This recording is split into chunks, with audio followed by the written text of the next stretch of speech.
So hello everyone. आज से हम स्टार्ट करेंगे हमारा सेकंड पेपर अर्थशास्त्र का सिलेबस वाइज। तो सबसे पहले ये प्रशस्त पैसेज से दिया हुआ है सिलेबस में। तो सिलेबस में प्रशस्त पैसेज जो दिया हुआ है पेपर 2 का सिलेबस नंबर 1। तो प्रशस्त पैसेज होता क्या है? तो श्रेष्ठ औषधि यानी कि कैसी होनी चाहिए औषधि जिसको हम श्रेष्ठ कह सकते हैं, यानी कि तो इसका डिफिनीशन है जो औषध व्याधि हरण यानी कि रोगों को दूर करता है, जो जो भी डिजीज हुई है उसको दूर करता है, तो व्याधि को हरण करता है करके रोग को दूर करता है और आरोग्य का रक्षण करता है। आरोग्य मीन्स रोग नहीं होना होता है, जो आरोग्य का रक्षण करता है वह श्रेष्ठ औषध कहलाता है। इसका श्लोक देखेंगे जो चरक सूत्र स्थान में वर्णन किया गया है कि बहुधा तत्र योगत्वम अनेक विध कल्पना समुच्चेति चतुष्को अयम द्रव्याणाम गुण उच्यते। अब बहुधा का अर्थ क्या होता है? यानी कि 4 प्रकार के उसमें गुण होने चाहिए। वो ये 4 प्रकार के गुण जिस औषधि में प्रेजेंट रहता है वो औषधि श्रेष्ठ गुण वाला बताया गया है। तो वो 4 कौन कौन सा है? तो बहुधा होनी चाहिए यानी कि अनेक मात्रा में, मतलब प्रचुर मात्रा में अवेलेबल होना चाहिए। योगत्वम यानी कि योग्य होना चाहिए किसी भी बीमारी को ठीक करने में।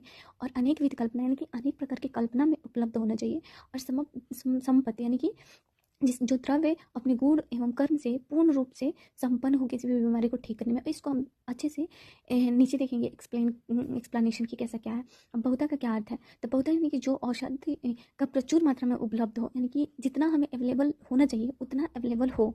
अल्प परिणाम में औषधियों का मिलना भी एक दोष कहा जाता है। अब इसका मतलब क्या होता है कि अल्प परिणाम में औषधि का मिलना दोष कैसे है?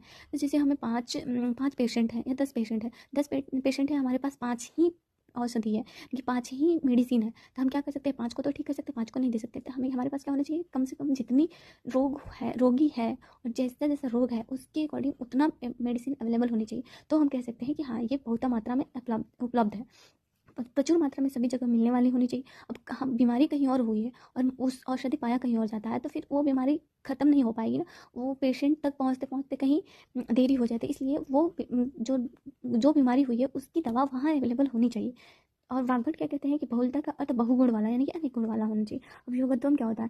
तो योगत्वम का अर्थ होता है कि रोगी और रोग के बल और अबल, यानी कि रोगी का बल कैसा है, उसको कितनी मात्रा में देनी चाहिए, विचार करके ये सब किसी रोग में या फिर देश दूसरे काल रोग की मात्रा व्यय आदि का विचार करके दी गई औषधि इस रोग को समूल नष्ट करके योग्य हो तो वह अच्छी मानी जाती है। यानी कि ऐसा ऐसा औषधि जो रोगी के बल को, रोग के बल को उसके देश को, दूषे को, काल को, दोष को, मात्रा व्यय ये सब को विचार करके हम किसी को दे रहे हैं और फिर वो रोगों को समूल नष्ट कर देता है, जड़ से खत्म कर देता है, तो ऐसा औषधि क्या होता है? उत्तम होगा। अब थर्ड क्या है? अनेक विध कल्पना। अब जिस द्रव्य में का बहुत सारे कल्पना हो, जैसे कि अगर किसी को टैबलेट खाना पसंद नहीं है या फिर किसी को इंजेक्शन लगवाना पसंद नहीं है तो हम उसको टैबलेट के फॉर्म में दे सकते हैं। किसी को टैबलेट नहीं पसंद तो उसको सिरप के फॉर्म में दे सकते हैं। तो वैसे ही आयुर्वेद में जो कल्प होता है स्वरस, हेम, फांट आदि होता है। तो ऐसे ही इसका क्या होता है? सारी फॉर्म में अवेलेबल हो, जिस तरह की स्वरस, कल्क, फांट आदि कल्पनाएं निर्माण हो सकती हो। और जैसे रोगी की रुचि यानी कि हर हर रोगी की एक जैसी टेस्ट